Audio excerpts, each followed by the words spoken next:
Why doesn't terrorism against Jews count? This week, The Guardian, one of the most left-wing newspapers in Great Britain, published a 2,300-word piece describing the problem of terrorism in cities across the world. It name-checked London, Berlin, Manchester, Paris, Nice, Brussels, and Barcelona. It mentioned Algeria, Italy, Brazil, Kuwait, Lebanon, Afghanistan, Nairobi, and Oklahoma City. It mentioned Israel but once and only in order to mention the Irgun's bombing of the King David Hotel in Jerusalem in 1946. As Yair Rosenberg notes, not a single terrorist attack against Israelis made the article.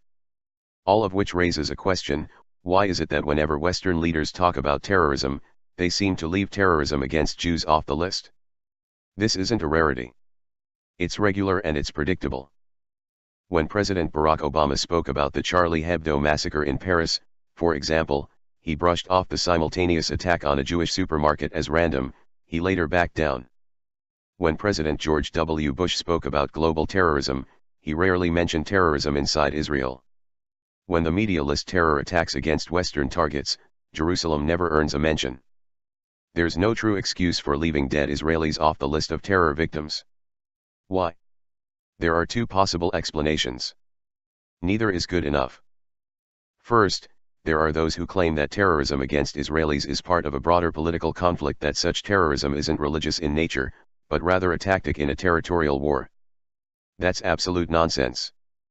This week, 29-year-old Itamar Ben-Gal, a teacher at a yeshiva in Ariel, was stabbed to death by a Palestinian terrorist while waiting by the roadside. He left 4 children behind. That follows the murder of Rabbi Raziel Shavak, a father of 6, in the same area, as he drove along the highway. These are civilian, not military targets. These were family men murdered for no reason other than their Judaism. And no, this isn't about settlements. In 2017, Israel saw a wave of terror attacks across Israel. Most of those attacks were perpetrated inside so-called Green Line Israel, stabbings on the streets, truck attacks on civilian crowds. The Palestinian leadership celebrates such killings and offers the families of terrorists financial incentives to pursue them. And the Palestinian leadership is clear about the rationale for such killings.